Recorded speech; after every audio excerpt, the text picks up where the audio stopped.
e planta klakaba babu. E costa mitin tuko mitin tukos kla arriba papel ture tarifa nan que me também cobra pero dor como não tem placa me não pode prender para instância não pero costa com me estreivanta per 1 oktober me tá que companhia grande na que tem que começar a pagar para o serviço mas antes essa é uma visão do takai do governo dan tayo turis serviço nan que fornada então bisa no a workidor com nos stichting me tá ku anan também me carga de responsabilidade para o gasto de nan empregado. O que também passa que o grupo de homem curatela? O grupo aqui com seguro é mais. Sim, se é menino bisa grupo de homem curatela atualmente menino bisa tem 5 casos que tá lá com não podrenta e tem 5 de casos não que tá em tratamento, pero já acaba ma pone Ministério Público na altura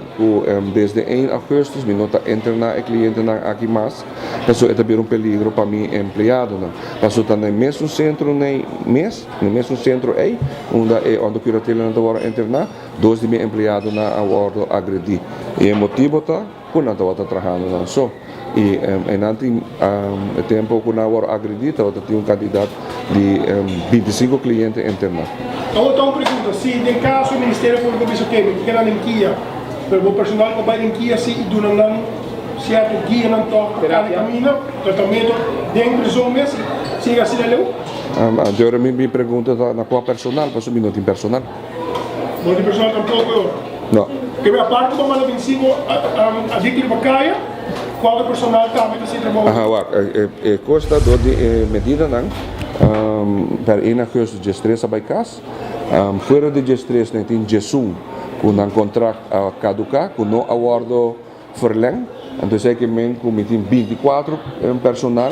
com by cas of trabalhando cas então me tem que pôr se agredir o promete com a bem que medida aqui e acaba me dá tem corte de 24 personal slave então eu sei que men que da pessoa estava tem motivo também com me que pôr o pueblo na altura que não pode internar mais me tem hobby gana mas o meu time tá hobby tá gostando do trabalho não quer dar serviço pero se você não tem personal em casa você não pode dar serviço